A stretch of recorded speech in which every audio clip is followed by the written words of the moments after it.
It's such a great pleasure to be back here at our school Hebbal, the place that shaped so many of my early experiences. I'm Vijay Subramanian, currently in my second year of engineering, doing my electronics and communication engineering from Indian Institute of Information Technology, Design and Manufacturing in Chennai. I want to share something that I wish someone had shared with me before I started my college, my learnings from first year. I hope by the end of the talk, you all will have a clear idea of what to expect and maybe avoid some of the mistakes that I had made. Breaking free from the routine school schedule and pressures of academics, first till grade 8, then more pressure for the next 2 to 3 years, preparing for competitive exams like JEE, NDA, KSET, and of course, studying for my board exams. All this to get into the best institute. I was all set to start my college journey, thinking of having this chill experience. Chill experience in the sense, following my interest, working on cool projects, and having a lot of free time. I mean, isn't that what we think college is supposed to be? But there was a difference. My first 2 semesters of college were anything but chill. The timetable was fully packed. Classes were running from 8 a.m. in the morning till 5 p.m. in the evening. And I was studying harder than I used to study for my JEE exam. I felt that wasn't college supposed to be a different place from school, a much cooler place to have more fun? Then I felt I had this important realization that getting into a good college is not an escape from studies. We do feel that for the hard work we have put in class 11th and 12th, college is a result with no studies of at that intensity. And even if it exists, we feel like after the grind of 11th and 12th, we are ready for anything. That's not entirely true. There's a difference. Schools are involved with a lot of handholdings. Teachers support a lot. Teachers literally pitch with special remedial classes for students, keeping students' schedule in mind.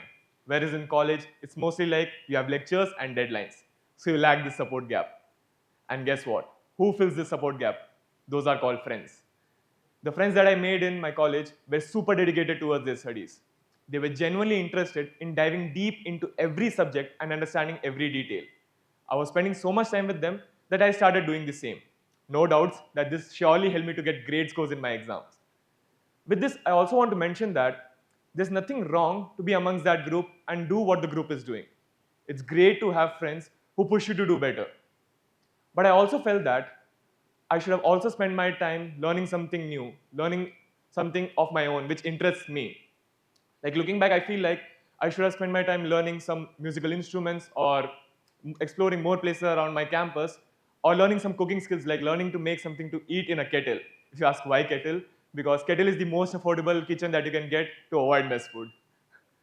The point I'm trying to come on is my present was being shaped. I wanted to do a lot of things in college, but what I did was not decided by me alone. My present was being shaped and influenced by the people around me, the people I was hanging out with.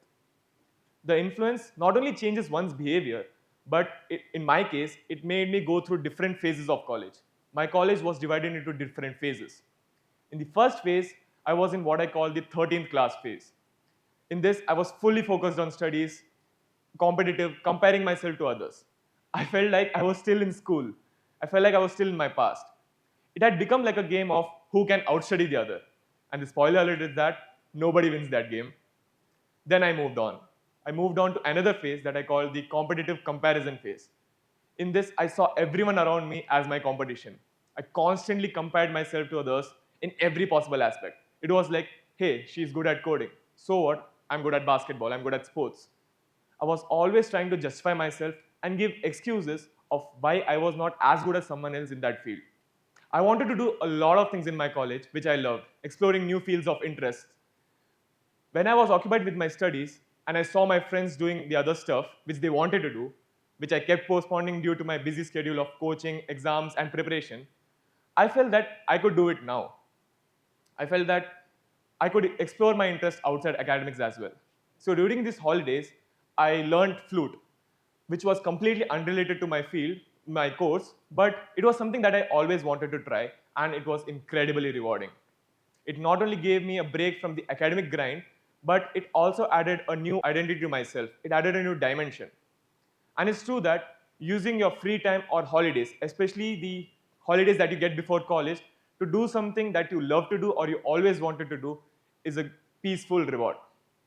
Plus, there are other benefits as well, like such things could help you to become popular in college. Like for me, it was my dance, flute, and sports, because of which people started to know me a bit.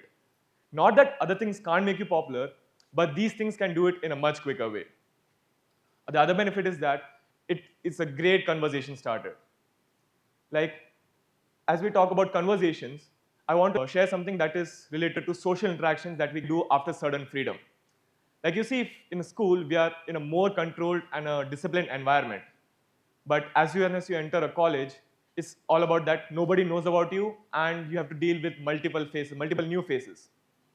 This could be a bit challenging for people who are a bit shy and reserved. Even for someone like me who's mostly excited to talk and excited to interact, it was challenging. At some point of time, I started to feel like every conversation I was having was filled with a lot of awkward silences, something like this. And I was wondering that I was not interesting enough. So I started to begin interactions altogether. Then I realized that those silences are not necessarily a bad thing. It's okay to have those silences. I learned to become a better listener, to let others share their interest. And these awkward silences started to disappear. And even if they didn't, it's absolutely fine because it's more important to be present and engaged than filling every moment with words. College is not just a place for academic growth. It also creates opportunities for students to get to develop greater maturity and social skills. And the most difficult part is to learn how to balance everything. So to cope up with this, it's great to start early from school itself by grabbing all the opportunities that school provides us with. Mostly schools provides not only a platform for academics, but also for extracurricular activities. Especially our school provides a lot of co-scholastic and extracurricular activities like NCC, Scouts and Guides, Sport, ATL, MUN, and many more. Recently, I heard it from my teachers as well that we have two new additions to our school, like the girls' football team and the student council that frame the school constitution. Isn't that interesting? Everyone should use these opportunities to explore their interest and make the most out of it. For me, it was ATL, Adult Tinkering Lab. I was the ATL student mentor and ATL student ambassador. I hosted seminars, conducted workshops, boot camps, and worked on a couple of projects.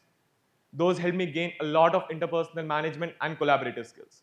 And let me tell you this, being the ATL student mentor and student ambassador is something that I fill in every Google form I fill to become a member of any technical or non-technical club in our college.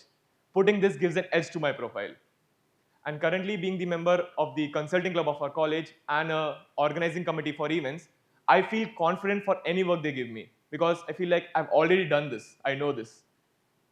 We all enter college with certain expectations, thinking of it being a certain way, and imagining ourselves to be on the top of our world. But reality might be often different. For me, reality was that I went through different phases and very different unexpected phases. Those who learned to accept it survived quickly, and those who didn't took a bit more time to figure out how things can be transitioned so that things happen their way. So know this before you start your college journey.